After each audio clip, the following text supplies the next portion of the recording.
Well, hey there guys, and thanks for tuning in to an all-new Ed's Retro Geek Out. In today's video, we're going to be talking about Street Sharks.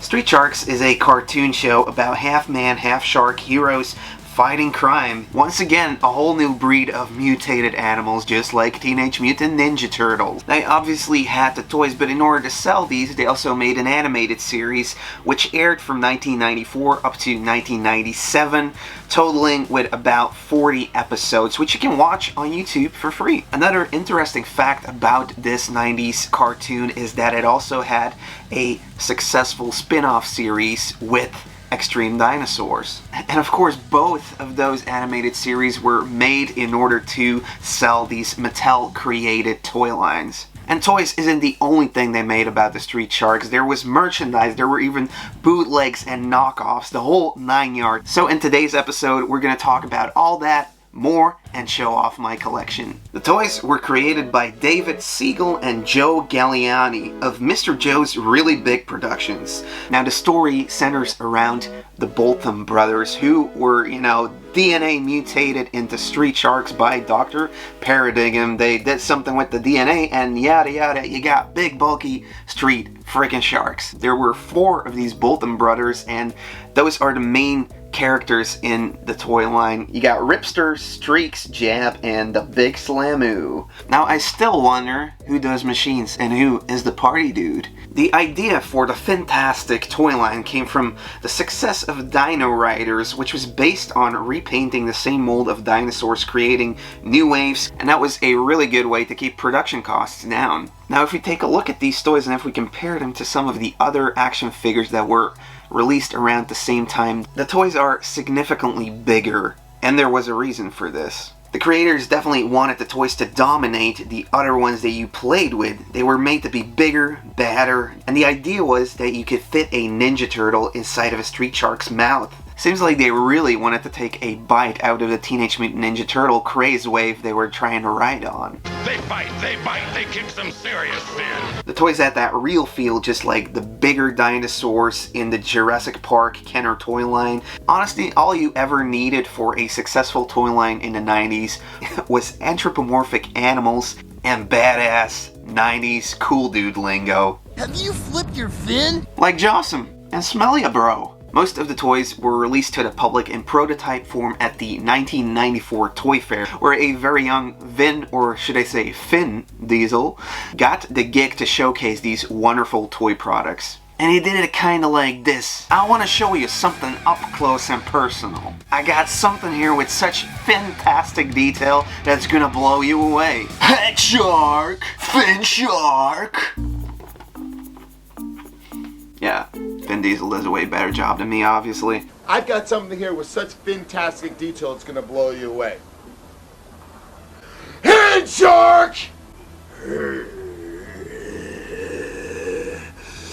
Good chase! Rocky Balboa action!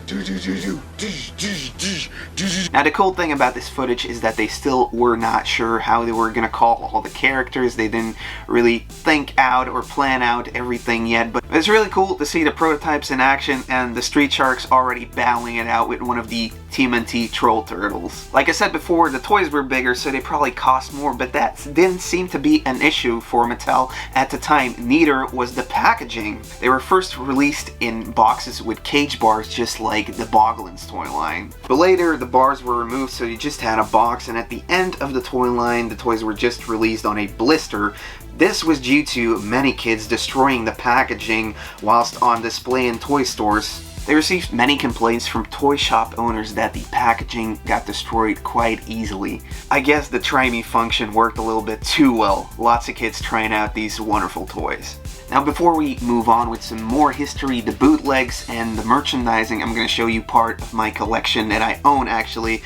I do not own any of them in the box or on the blister. I will be looking for that because I'm totally in love with this toy line. I did get very lucky last year. I scored a big box and and most of these toys actually came from that one Jawsome haul. I basically got most of the main characters, lots of Wave 1 through Tree. I even have a couple of vehicles, which I honestly didn't know back in the day that they existed. Get the bad guy over here, Dr. Paradigm, with his head changing into that of a piranha. One of my favorites is probably Slobster, which I found for €5.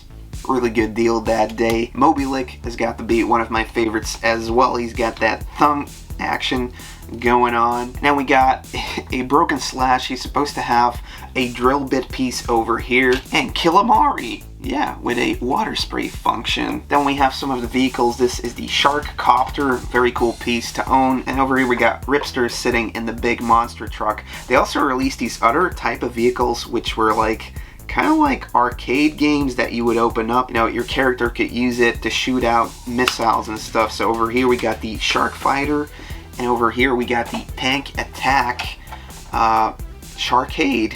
I'm gonna call it a Sharkade. They also released Rocks, which is a really cool dude. He's one of my complete Street Sharks I actually own. The hair is still in really good condition, and he came with all of his accessories. Most of these only came with like 1 or 2 accessories, honestly. Now the thing that the toy line was based on is reusing the same molds. They did reuse some of the molds, but I do find that in the later releases or in the later waves, they kind of abandoned that and really took more different molds into the equation. The most prominent example of them just reusing the mold has got to be wave number 2, where they had, you know, Shiny, Slamoo in there and other figures.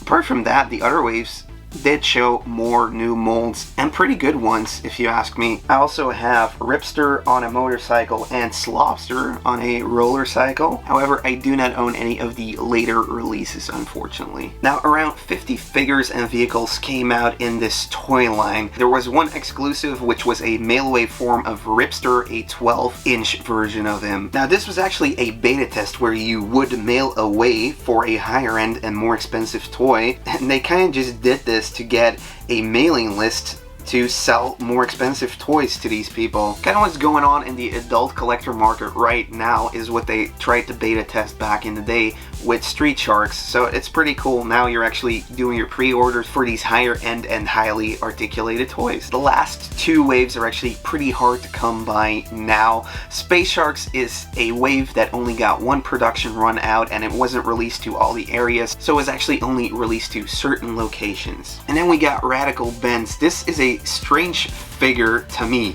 It doesn't seem to fit in with the rest of the Shark toy line, but this radical dude basically helps out his Shark buddies. It was released in 1995 as part of the 4th series. Other merchandising that was released were obviously comics came out for the Street Sharks toy line. I don't have a lot of merchandise, but I did manage to get this one. This is a Burger King watch that came with a Burger King menu, I'm guessing. Pretty nice, this one. And I also got these bouncy balls by Street Sharks. So this one has Slash on it. This one has Big Slamoo on it. Pretty cool to have these bouncy balls. I'm gonna be looking out for the comics, and obviously there's other promotional stuff that came out for the toy line. Now, I know what you're thinking. It was the 90s. Did they put out a beat 'em up on the SNES or Genesis? Unfortunately not. However, I would have loved to see a Street Sharks beat 'em up game, and I think if they would have made a game kind of like Two Crude Dudes, really big sprites, beat 'em up, that would have been perfect. Even though it's unfortunate they didn't make a video game, the toy line did so well that knockoffs and bootleg figurines started popping up. It actually had 2 knockoff lines. One, I did manage to find a couple ones. These are Ocean Warriors. They kind of used the same sculpt. So this one is Moby Lick. Over here we got Streaks. They're way smaller, but they're still bulky. They would come with 1 weapon, and there's a total of 4 figurines out in this line. There's one that's also based on this robotic jab figurine, which is really cool figure in my opinion. And like anything that was popular back in the day, it got a Masters of the Universe mold body knockoff bootleg toy. Mannix Mighty Sharks was another knockoff toy line that was also released. Now, apart from the Street Sharks being so successful that they could spawn bootlegs and knockoffs, they were also one of the only 90s cartoons that successfully made a spin-off cartoon show and toy line happen with Extreme Dinosaurs. Awesome idea, Slam Man. After 2 cartoon seasons, the Street Sharks met the Dino Vengers, changing the show into Dino Vengers featuring Street Sharks. Dino Vengers and Sharks, Dino Vengers and Sharks unite! Master plan from the Raptor clan is to hit Earthman. That went pretty fast. They just became the side characters. And then later, the show transformed into Extreme Dinosaurs, tying in with the craze that was created by Jurassic Park and all other dinosaur stuff going on in the 90s. And you'd think after creating bulky Street Sharks and bulky dinosaurs, Mattel would have been done. No, they also released Muscle Mutts. These were dogs with the same features as the Street Sharks. Bigger, badder, Jawsome? Maybe. And now that I know about these toys, I want one. I need one in my collection. Now, in conclusion, I must say this toy line is one of the most fun to collect for. You do come across quite some Street Sharks when you're out toy hunting. It's always fun to add a new character or upgrade one of these toys. In my opinion, it's one of the best 90s toy lines out there. They were bigger, they were bulkier. I'm not saying they were better than the Turtles, but they definitely ticked off the right boxes for 8-year-old little Eddie back in the day when I saw the cartoon and wanted these toys. Be sure to leave down in the comments below what your first experience was with the Street Sharks and if you collect them right now. And I would like to point out that a lot of the information that I found online was because of an interview that was conducted by Daniel Edward with one of the creators, Joe Galliani. You can read the full interview on Action Figure Junkies. I will leave a link down in the description below. That's gonna be it for this video. I want to thank you all for watching and I hope to see you in the next one. See you later, guys. Bye.